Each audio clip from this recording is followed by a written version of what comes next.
decía ayer en un determinado momento que una de las mejores maneras de conocer a Dios, a través de la Biblia, es venir a los pies de Cristo. Y una de las maneras mejor de escuchar la enseñanza de Jesucristo es estudiar las parábolas. Así que desde ahora, por unos días, vamos a estar mirando unas cuantas parábolas, ¿verdad? Para tratar de conocer mejor al Señor Jesucristo. Yo les pregunté también ayer cuántos de ustedes tenían una cuenta en el banco, ¿verdad? Jesús no le iba a pedir la plata. Pero le dije, ¿cuántos de ustedes tienen una cuenta en el banco? Y qué triste es que cuando uno va a depositar la tarjeta a veces no sale nada del cajero. Y si no sale nada es porque previamente no depositamos. Y en la vida de fe, nosotros tenemos un corazón que necesita ser alimentado con la palabra. Nosotros necesitamos leer, escuchar, meditar y guardar. Y la mejor manera de guardar y atesorar la palabra de Dios es memorizarla, ¿verdad? Entonces, estaba considerando que sería bueno, ya que ayer culminamos meditando en el Proverbios capítulo 2, que empezáramos a memorizar Proverbios capítulo 2, versículo 1 y 2. Si mal no recuerdo, le pedía a Miguel por este lado que leyera el versículo 2 y a Diego que leyera el versículo 1. ¿Lo practicaron? Voy a dar una segunda chance. Vamos a pedirle a Diego que en esta fila lea al unísono con Diego, Proverbios capítulo 2, versículo 1, y que después de esta fila lea al unísono con Miguel, Proverbios capítulo 2, versículo 2. Diego. 2:1 de Proverbios, la palabra de Dios dice: Hijo mío, si recibieres mis palabras y mis mandamientos guardares dentro de ti, haciendo estar atento tu oído a la sabiduría, sin inclinar tu corazón a la prudencia. Amén. Y para la tarde vamos a aprender el versículo 3. Porque yo le dije que soy viejo, no era excusa. Todos necesitamos memorizar la palabra de Dios, pero necesitamos memorizar la palabra de Dios con un propósito. No hay premio. No van a recibir un premio por memorizar un versículo de la Biblia. Pero si ustedes se comienzan a animar a aprender los versículos de memoria, cuando venga una necesidad, cuando venga una dificultad a su vida, el Espíritu Santo de Dios va a usar esos versículos para ayudarles y para mostrarles una salida, por lo cual ustedes van a tener mejores herramientas para obtener la victoria espiritual. La justicia. ¿Qué tema la justicia? ¿No? En todos los países es un tema la justicia. Bueno, la Biblia habla de un juez. La Biblia habla de un juez que se caracterizaba por no ser muy justo, ¿verdad? Y vamos a ver la Biblia en el libro de Lucas, capítulo 18. Lucas, capítulo 18.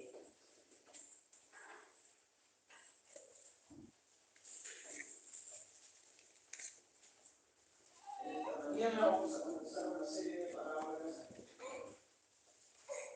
Como nota introductoria, permítanme decirles que algunas personas piensan que las parábolas son falsas. Muchas personas dicen que el método de enseñar por parábolas es un método muy sencillo.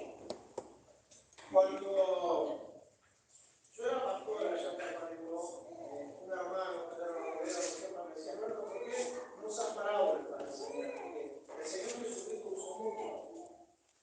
Después mi esposa, como yo les contaba ayer, este año me dijo: Alberto, ¿por qué no empezás a enseñar en la iglesia parábolas? Y bueno, acepté el desafío, pero descubrí que la enseñanza por parábolas en los días de Jesucristo, y específicamente para los judíos, no era una enseñanza tan fácil como nosotros podemos creer. Y le voy a dar la razón. El Señor Jesucristo enseñó por parábolas no porque fuera un método fácil,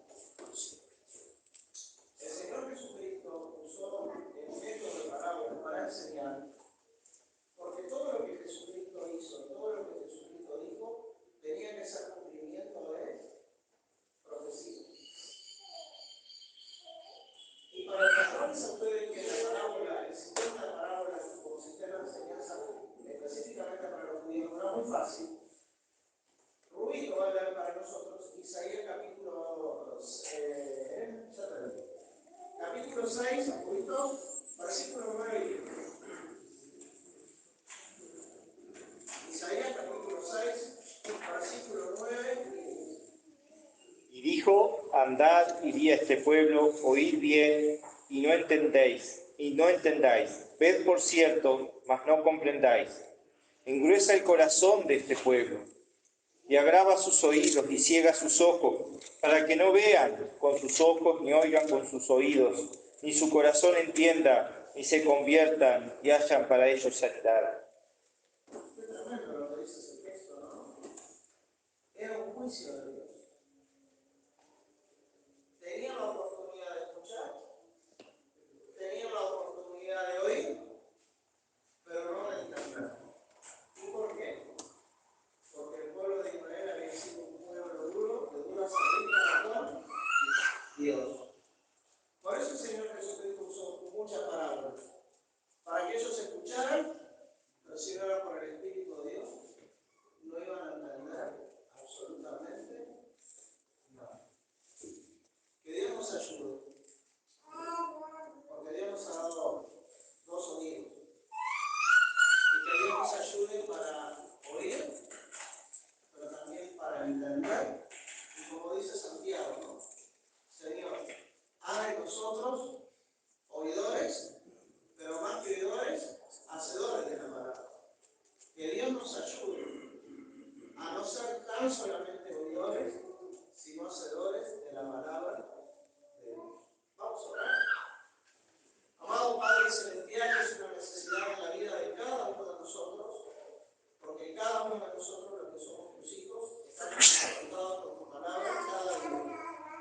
Y te pido, Señor, que nos des entendimiento, que nos des un corazón dispuesto para oír y para poner en práctica tu palabra, aún en aquellas cosas que nos parecen difíciles. Pero tú nos des la fe, tú nos des la confianza, Señor, de saber que tú eres un Dios maravilloso, que no falla y que no va a fallar. Ayúdanos, Señor, a caminar con la mirada puesta en ti. Trata con nuestros corazones, aumenta nuestra fe. Encomendamos, Padre querido, te digo con tus manos, pidiendo tu guía, tu dirección, tu bendición, en el nombre del Señor y Salvador Jesucristo. Amén. Amén. ¿Saben, hermanos?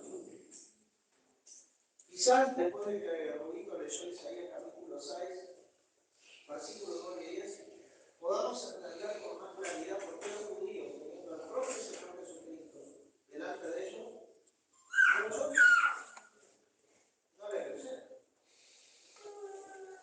Yo no creo que haya habido en la tierra un mejor predicador que Jesucristo, ni un más grande teólogo que Jesucristo.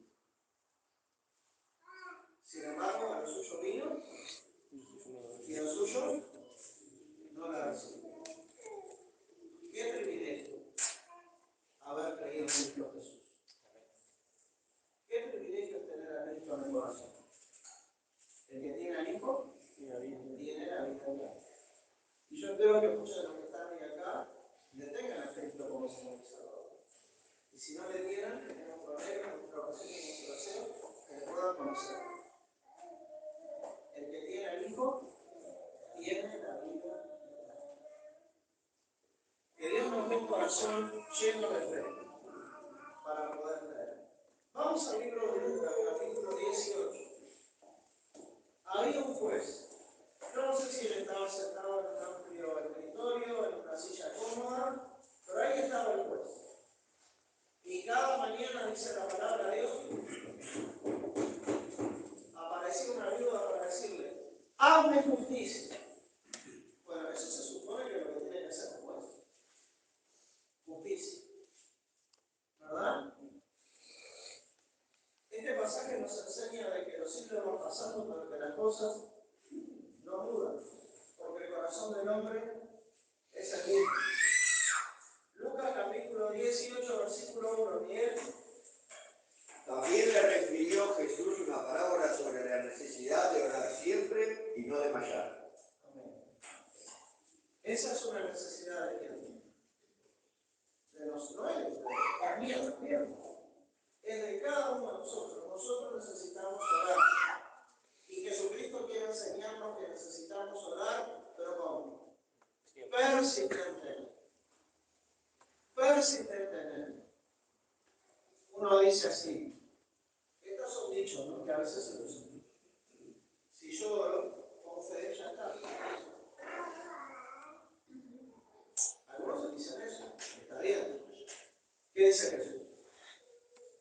Hay que orar persistentemente. ¿Por qué? Porque Jesucristo dijo, oren sin desmayar. Nosotros, hermanos, tenemos acá no solo un corazón que bombea sangre, sino que nosotros todos tenemos un corazón que muchas veces es como inconstante, ¿verdad? Y vivimos en una época donde no queremos las cosas para ayer. Nosotros vivimos en una sociedad y en una época de la historia que se caracteriza por nuestra impaciencia. Somos impacientes. No tenemos mucha paciencia. Necesitamos comprender en primer lugar que Dios tiene oídos. Salmo 65, versículo 2 de Biblia.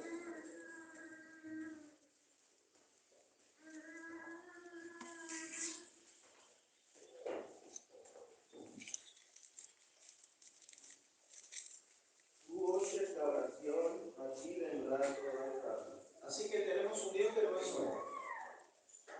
Dios oye. Como dice nuestro pasaje, sus ojos ven, sus párpados examinan. No hay cosa oculta, no hay cosa creada que esté oculta a los ojos de aquel a quien tenemos que dar cuenta. Dice Hebreos 4:13, Pablo.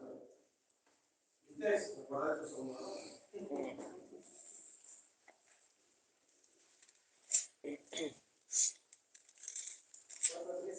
Por favor.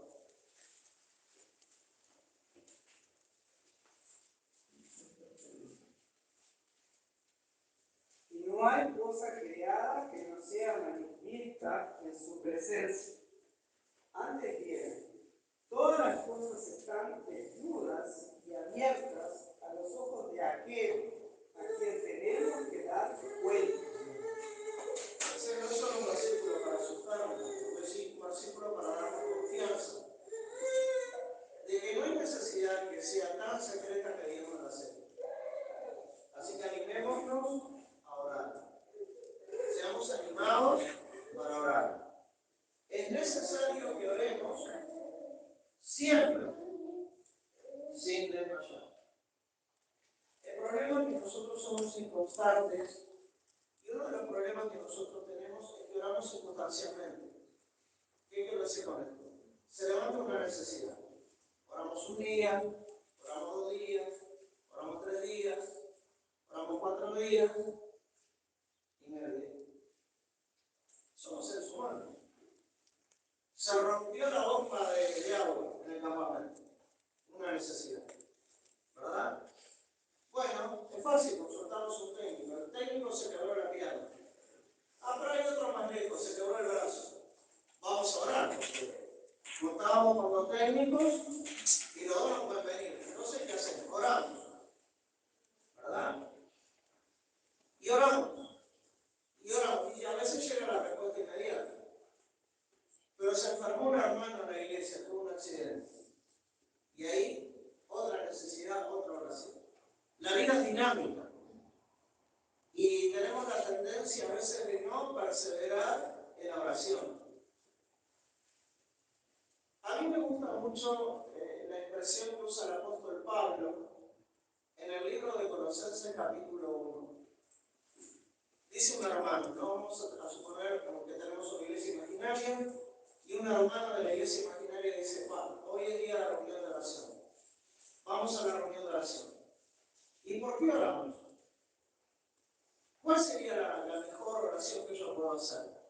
Y Colosenses 1:9 nos da la respuesta.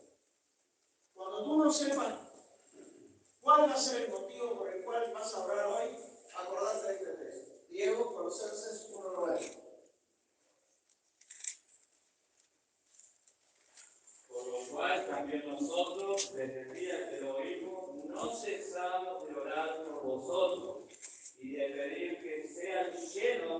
conocimiento de su voluntad en toda sabiduría e inteligencia espiritual.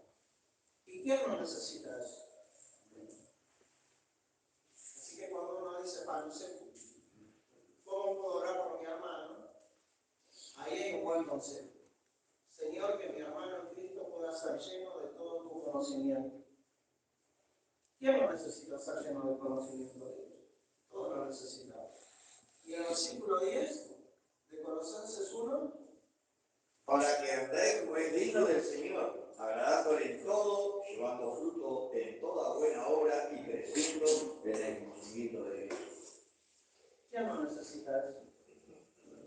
Yo lo necesito, tú lo necesitas, todos lo necesitamos. Pero ¿vieron la frase como empieza Pablo ahí en Colosenses 1:9? Él dice que oraba de vez en cuando. Él dice que oraba cuando se acordaba. ¿Cómo oraba Pablo en Colosenses 1:9? Cesando de orar por vosotros. O sea que Pablo tenía una oración continua. Que el Señor nos ayude a ser hombres y mujeres de un continuo orar. Es cierto que la necesidad de cambio, porque la vida es dinámica. Es cierto que su vuelve cuando un ancianito se agrava. Es cierto que a uno le golpea fuerte cuando un hermano, una hermana en Cristo se enferma de cáncer. Y es cierto que es una gran alegría cuando un hermano en la fe obtiene un logro espiritual, una victoria espiritual o una victoria económica. Pero lo importante es que siempre estemos orando. Entonces, no sé qué hará por mi hermano. No, sí, sabemos. Necesitamos ser llenos del conocimiento de Dios. Pero ese conocimiento de Dios tiene un propósito. Para que cuando uno tiene conocimiento de Dios podamos vivir una vida que agrade a Dios en todas las cosas, no en algunas, en todas las cosas. ¿Verdad? ¿Para qué, Leonardo? Para que podamos llevar fruto para el Señor. Así que tenemos que estar agradecidos con el apóstol Pablo que nos dejó un surco, un camino, una huella por la cual nosotros podemos transitar. Presten atención a las epístolas de Pablo. En otra dice Pablo, acordándome de ustedes, no sin cesar, sino cuando me acuerdo. Lo cual es muy sincero también, ¿no? Porque Pablo tenía tantas iglesias y tanta gente para ministrar, pero lo bueno es que cuando se acordaba, oraba por ellos, por los hermanos. Bien, vamos al libro de Lucas, capítulo 18, versículo 1.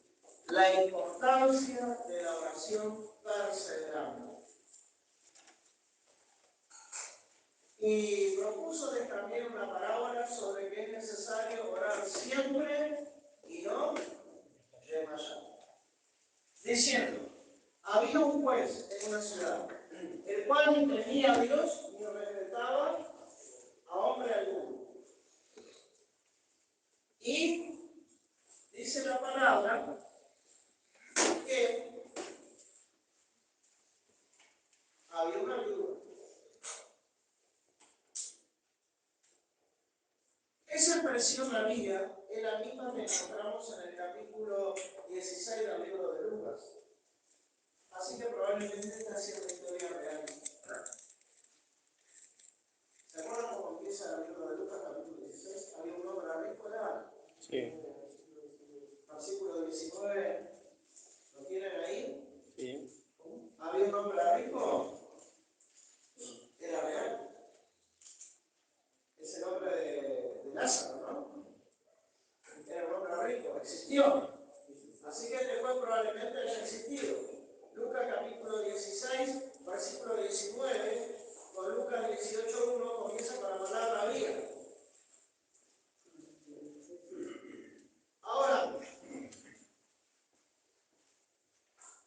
Juan Manuel, ¿tenés Lucas 16:19? Sí. Había un hombre rico que se vestía de púrpura y de lino fino y hacía cada día banquete con esplendidez. Y Rubito, tú puedes leer para todos nosotros Lucas 11:16.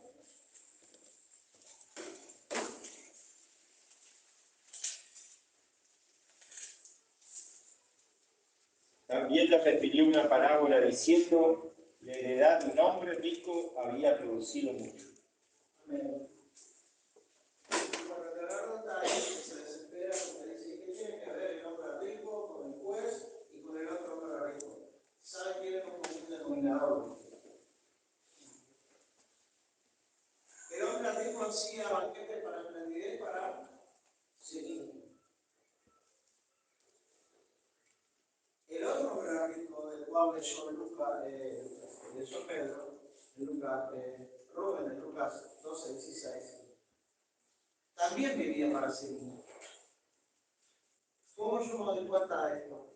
Porque el hombre de la historia de Rubén dice que era rico y dijo: oh alma mía, ¿cómo has prosperado?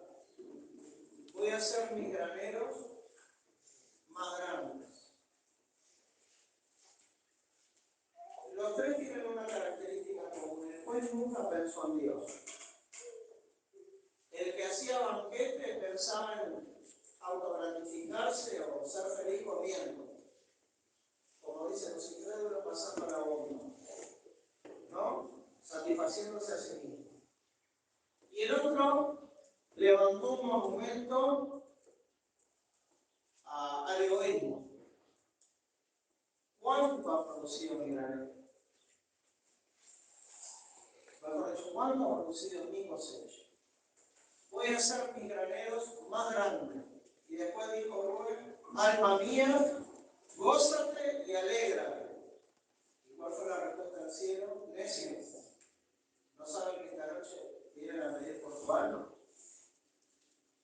Así que este hombre no tenía a Dios en su vista. El juez tampoco tenía a Dios en su vista.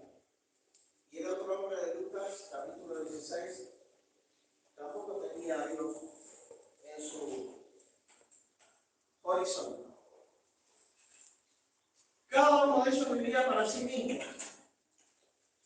Cada uno quería pasarla bien. Y cada uno no sentía, ¿cómo es la frase que ahora se usa? Ahora se usa una frase como empatía con sus semejantes. Tengo que cuidar mis palabras porque tengo un docente que me está controlando mi lenguaje. Pero saben, hermanos, esa es la frase que se usa ahora, ¿no? Empatía. En realidad no tenía misericordia, no se preocupaba ninguno de los tres por los otros, sino por sí. Y esa no es una característica de este tiempo. Dijo el apóstol Pablo en Timoteo que vendrían tiempos peligrosos, ¿verdad? ¿Y por qué eran tiempos peligrosos? Porque se iban a levantar hombres amadores de sí mismos. ¿Vieron que esto también es viejo? Porque tenemos un juez, tenemos dos hombres ricos que vivían para sí mismos. En la parábola que comenzó a leer Rubén, la palabra de ese hombre rico era un hombre que había prosperado y que pensaba dentro de sí: ¿qué haré? Porque la verdad no tengo donde juntar mis frutos. Versículo 18 de ese pasaje dice: esto haré, derribaré mis alfolíes y los edificaré mayor. Él hablaba de sus frutos, sus alfolíes, y termina diciendo: y allí juntaré mis bienes. Mis frutos, mis alfolíes, mis bienes. Y diré a mi alma: alma mía, muchos bienes tienes almacenados para muchos años. Repósate, come, bebe, huelga. ¿Y cuál es el tema? Indiferencia hacia Dios. Este hombre estaba centrado en sí mismo: sus frutos, sus alfolíes, sus bienes. Nunca tuvo en cuenta a Dios. El juez no tenía en cuenta a su prójimo. Viene esta ayuda a molestarme. Era un juez indiferente a la necesidad de la vida que estaba reclamando por justicia.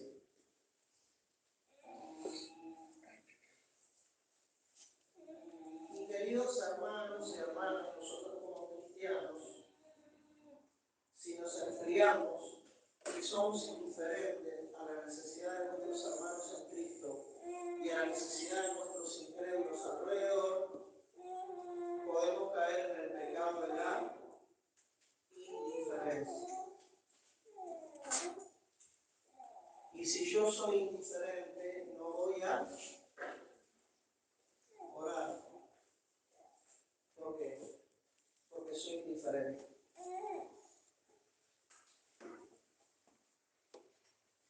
No a todos Dios nos da el don de la misericordia. Misericordioso es aquel que puede sentir el sufrimiento de otro como propio, porque Dios da diferentes dones.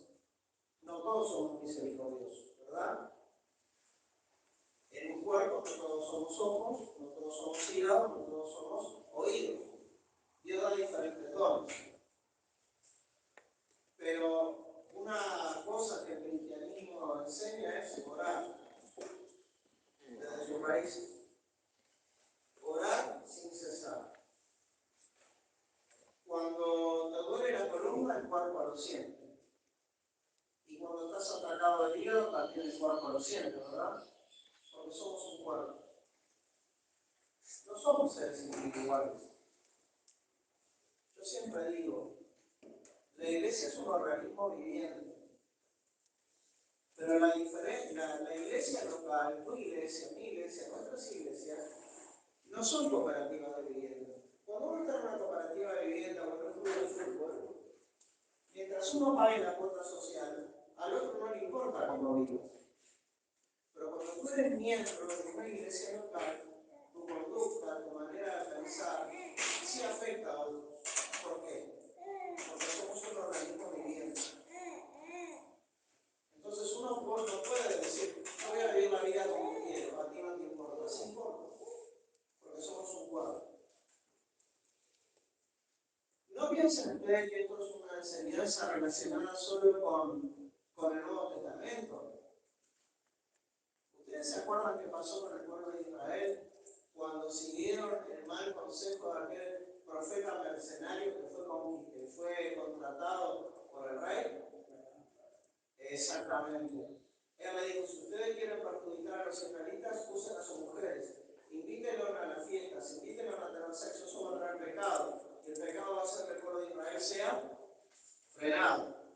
¿Verdad? Entonces, se levantaron los hijos de una tribu de Israel. ¿Qué hicieron? Mataron como a 3.000. ¿Saben que esa tribu actuó como los glóbulos blancos en tu cuerpo? Cuando tú estás trabajando y te pinchas un pie o la mano y se mete un organismo extraño en tu cuerpo, los glóbulos blancos actúan y rodean, ¿verdad? Para que no se propague una infección. La iglesia es el organismo viviente de Dios. Y cuando hay pecado en la iglesia necesita actuar como el glóbulo blanco, actuar en bloque y dar un mensaje en bloque para que la infección no se propague. Entonces, ¿a qué traigo esto? A que somos parte de un organismo viviente y que ahora ya no podemos ser más indiferentes. Y lo que le pasa a un hermano, te pasa a ti. Entonces, la primera cosa que tenemos que hacer a veces es orar. ¿Orar por qué y para qué? Bueno, Dios, danos sabiduría para que podamos ayudar a este hermano que está pasando una enfermedad. Señor, danos sabiduría porque no tenemos los recursos, nuestros recursos son escasos, pero danos la sabiduría para que con lo poco que tenemos podamos ayudar a este hermano a salir adelante. Es necesaria la oración, ¿verdad? Porque somos un organismo viviente. Y cuando el pie se siente, lo siente todo el cuerpo. Y cuando te duele el codo, lo siente todo el cuerpo, porque forma parte de un organismo viviente. Así que miren si será importante la oración.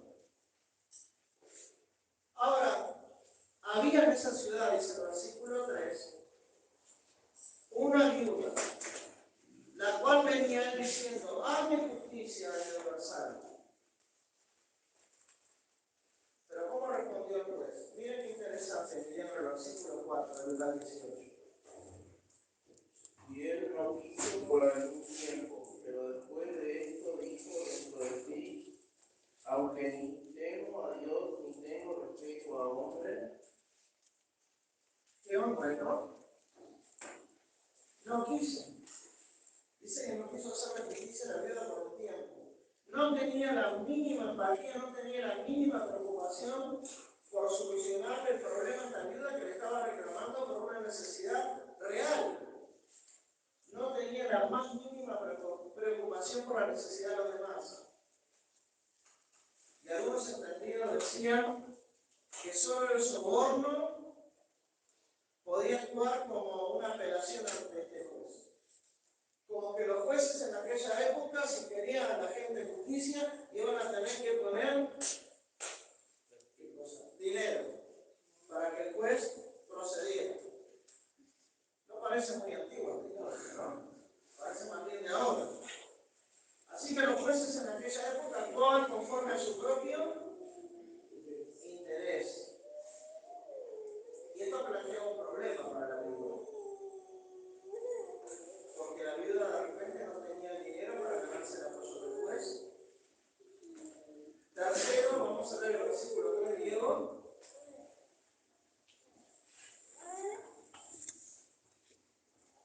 Había también en aquella ciudad la viuda, la cual venía a él, diciendo, hazme justicia de mi adversario.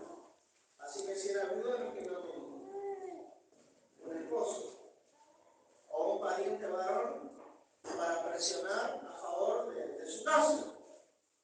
Esta viuda no tenía influencia legal y la única cosa que esta viuda tenía era la razón de su padre. Necesito que me hagan justicia porque yo estoy en lo justo.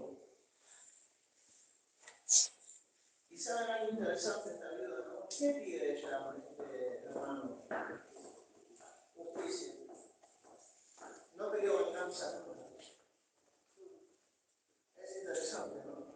Iba al juez y le decía una cosa quiero. Justicia, no venganza. Se ve que ella tenía un adversario legal que estaba explotándola en su vulnerabilidad social, porque ella era una viuda. Y nosotros sabemos, hermanos, que en Medio Oriente la mujer muchas veces era vulnerada. Podríamos mirar solo un pasaje liliano como un ejemplo de Isaías 1:17 a 23.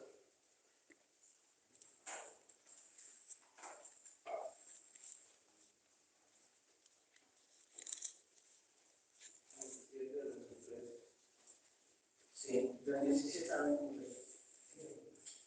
Aprender a hacer el bien, buscar el juicio, restituir el agravio, hacer justicia al huérfano, amparar a la viuda, venid luego, dice Jehová, y estemos a cuenta.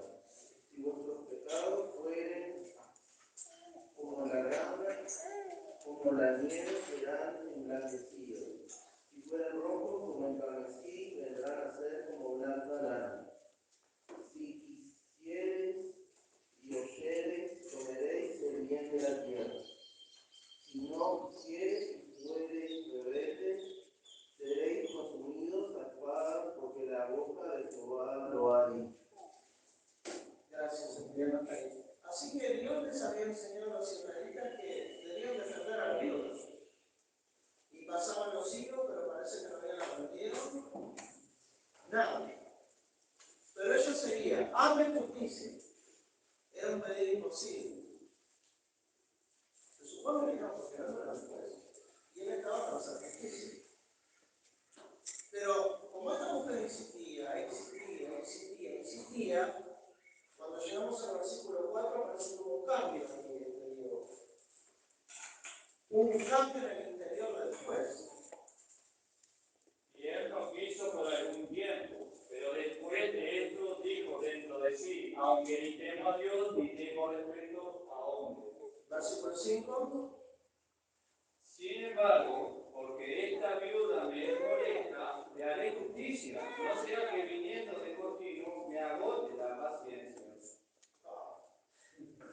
En alguna versión dice, versículo 5 dice así, porque el tiempo venga y me muera. No tenía nada de paciencia. Así que la vida era tan persistente, tan persistente, tan persistente, tan persistente, tan persistente, que después dijo, le voy a sacar.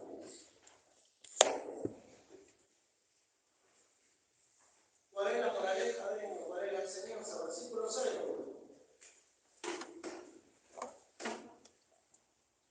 Y dijo el Señor, 6 y 7. y dijo el Señor, oíd lo que dijo el juez injusto. ¿Y acaso Dios no hará justicia a sus escogidos que claman a Él de día y de noche? ¿Se tardará en responderles? No me desafío. No me imagino. Continúa orando. Amén. Qué fácil que es que nos desanimemos, ¿no? Qué fácil es que, como seres humanos, ¿cuál es nuestra tendencia? Aprender a bajar los brazos. Por eso es doble fortuna. A veces los matrimonios tienen luchas espirituales, dentro del matrimonio, con los hijos, con la familia, y se proponen en el matrimonio orar. Pero a veces la mujer, a veces el hombre, llega un día o un momento que dice, no puedo más. Pero qué bueno que ahora son dos. Porque uno puede decir al otro, vamos a levantar los brazos de nuevo. Vamos a continuar orando, vamos a perseverar orando. ¿Se acuerdan que a Moisés se le cansaban los brazos? Pero tenía dos compañeros, ¿no? Que lo ayudaban. ¿Te acordás cómo se llamaban? Cuando Josué y Caleb, ¿no? Le levantaban los brazos, porque cuando Moisés levantaba los brazos, Israel prevalecía con la victoria. Y en el matrimonio y en la familia, gracias a Dios, que tenés un compañero o una compañera que te puede animar y alentar a continuar orando. Hermanos, la vida cristiana no tiene nada que ver con la fantasía o con la magia. Algunas cosas uno ora y llegan así. Pero otras veces la oración se demora. Y hay razones por las cuales la oración se demora. Porque capaz que no estamos viviendo en la misma sintonía y con la misma perfección con que Dios quiere que oremos. ¿Cuántos tienen auto? ¿Nadie tiene auto? Muy bien. A veces uno para estacionar no puede estacionar de una. ¿Qué tiene que hacer? Varias maniobras y ir corrigiendo, ¿verdad? Para colocarse entre dos autos.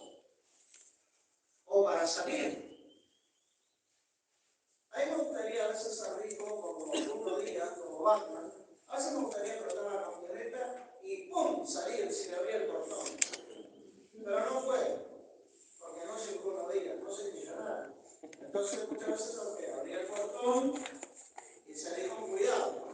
Pero me encantaría hacer volar el portón. Es un gusto que tengo, algo que quisiera, pero no puedo. Entonces, queridos y amados hermanos, para estacionar a veces nos tenemos que corregir, no podemos mandarnos de una. Tenemos que ir viendo para no golpear el auto que está atrás, ¿verdad? Y tampoco el de adelante. Y a veces nuestros motivos al orar no son de todo perfectos, no están completamente en la perfecta armonía que Dios nos pide. Entonces Dios va demorando la respuesta para que nosotros vayamos corrigiendo, vayamos mirando y viendo si estamos pidiendo conforme a la absoluta y completa y perfecta voluntad de Dios. Jesucristo dijo, pedid y se os dará, buscad y hallaréis, llamad y se os abrirá. Pero a veces en esa manera de orar, todavía hay un poco de carne, ¿verdad? Todavía hay un poco de carnalidad. Entonces, esas cosas tienen que ser quitadas. Y nos ha pasado, yo creo que forma parte de la experiencia de todo cristiano, que a veces ha orado por algo y ha tenido que ir corrigiendo su manera de orar hasta que llega la respuesta. Y ahí uno dice, ahora entiendo la razón. No estaba al principio de todo bien mi manera de orar. Dios fue cambiando mi manera de pensar. Y una enseñanza que podemos aprender de esto es que la fe persevera más allá de lo que se ve.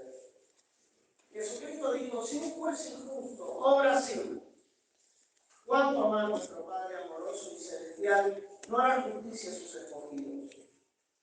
Pero ustedes, dice el Señor Jesucristo, ustedes tienen que ser perseverantes para seguir orando. Así que el desafío que tenemos es, ¿vamos a continuar orando? ¿O nos vamos a rendir ante el Señor en caso de lo que se nos aparezca? En Hebreos capítulo 11, versículo 1 dice la palabra de Dios, ahora bien, la fe es la certeza de lo que se espera, la convicción de lo que no se ve. Versículo 12, porque por ella recibieron aprobación los antiguos. Por la fe entendemos haber sido compuesto el universo por la palabra de Dios. Fe. Que Dios nos ayude a desarrollar esa fe. Les voy a contar una anécdota. Hace muchos años, cuando yo me congregaba, llegué, estábamos recién convertidos, íbamos a visitar a una anciana que tenía una hermana. Ella era creyente y su hermana era una mujer que ya estaba jubilada, que tenía una buena posición económica y no era cristiana. Y ella usaba parte del dinero para sostener misioneros de los testigos de Jehová. Y su hermana, que era cristiana, sufría, porque su hermana María no conocía al Señor y estaba usando su dinero no para Cristo, sino para el enemigo de Cristo. Ella tenía ese doble dolor. Y oraba. Y nos pedía que fuéramos y que le predicáramos el Evangelio a su hermana María. Bueno, años. Cada vez que uno la iba a visitar, iba el pastor, íbamos los varones, iban las hermanas. Creo que toda la iglesia tuvo la oportunidad de testificarlo de Cristo al Señor. Años, años, años. Y no se convirtió. Un día fue un amigo mío en Cristo a visitarla, ya en los últimos años, y le predicó el Evangelio y se convirtió. Y su hermana, Fanny, lloraba y nos decía, le dijo a él, porque yo ya no estaba más en Montevideo, 45 años estuve orando por la salvación de mi hermano. 45 años. Y para nuestra vergüenza, Rubito, a veces no podemos ir a hacer 3 años que estoy orando. Somos tan importantes, ¿verdad? Porque Dios nos ayuda a ser perseverantes, a no bajar los brazos.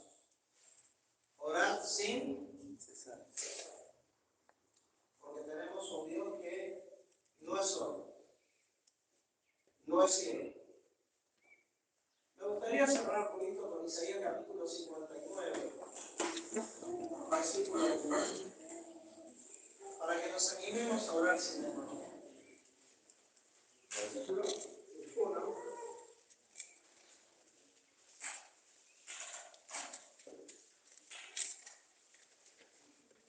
Dice así la palabra de Dios. He aquí no se ha cortado la mano de Jehová para salvar, ni se ha grabado en su oído para oír. Así que animémonos